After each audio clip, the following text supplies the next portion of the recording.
to go over a couple of the risks that we have coming up. We have the Fed meeting on Wednesday. Jerome Powell is going to give the rate decision, which I think we're at like 90% probability of a cut. But what will be key is his tone. Uh, is he still cautious about inflation and what the path forward is? Like, are they planning on cutting more, or are they going to be cautious towards inflation? And obviously, if they are, this could create a problem in the market. I just want to keep that in mind. I have forecasted higher prices on the Nasdaq, and but obviously, Jerome Powell is going to be out after this month, I think. So, but it is something to take into account. We don't know what he's going to say or what he's going to do. For me, I'm going to be waiting and watching the 10-year yield as he's speaking and after the decision to see. Because currently, when they're cutting rates, you would think the 10-year would be going down. And I think it being in this area is okay. This might affect small caps in the short term with it breaking out right here. But as long as we kind of stay in this area, I think big tech will be okay. The only time you have to worry is if it actually starts to run up through here. And a couple of stocks that I'll be looking at is Microsoft.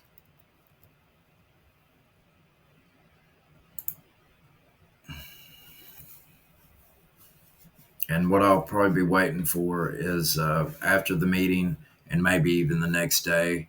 And then I want to try to position for at least till February or March, when I think the next correction will probably happen. Usually that's when we see a 20% correction or so. So for me, I think we're setting up to run, and then with the possibility of a correction later on. We've never seen two big corrections in 1 year or in the same year. So I take historical context, into my analysis too. And I think that will serve well here, especially with everybody thinking, there's a lot of people on X and stuff that are shorting the market ahead of Jerome Powell, and that's not a wise move. For me, I like to wait so I know the general direction, and then I can kind of do my structure and analysis off that. But anyways, I like Microsoft right here. We're breaking out of the downtrend. We may come back down here and test this area. Then that'd be the area I'd want to be at. NVIDIA is breaking out. They confirmed that they can sell their H200 to China. And I believe with the Fed cutting rates and, like a good forecast or a good tone, like a dovish tone, I believe NVIDIA will go out here and take these highs up here at 211. But that's why I wanted to kind of update with the risk and everything. There is a risk that he could come out cautious, and this could affect the market. That's why I'm going to wait till after. But I'm thinking the way this looks, I'm thinking we're going to go up here. And I'll be looking at NVIDIA, Micron.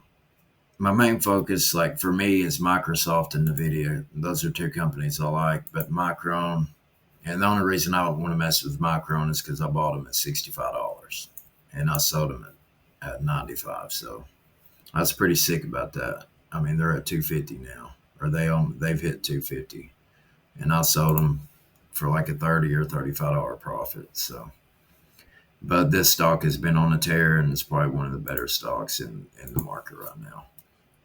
Amazon's kind of bearish right now because I think a friend of mine told me that they're possibly going to buy USPS, and usually these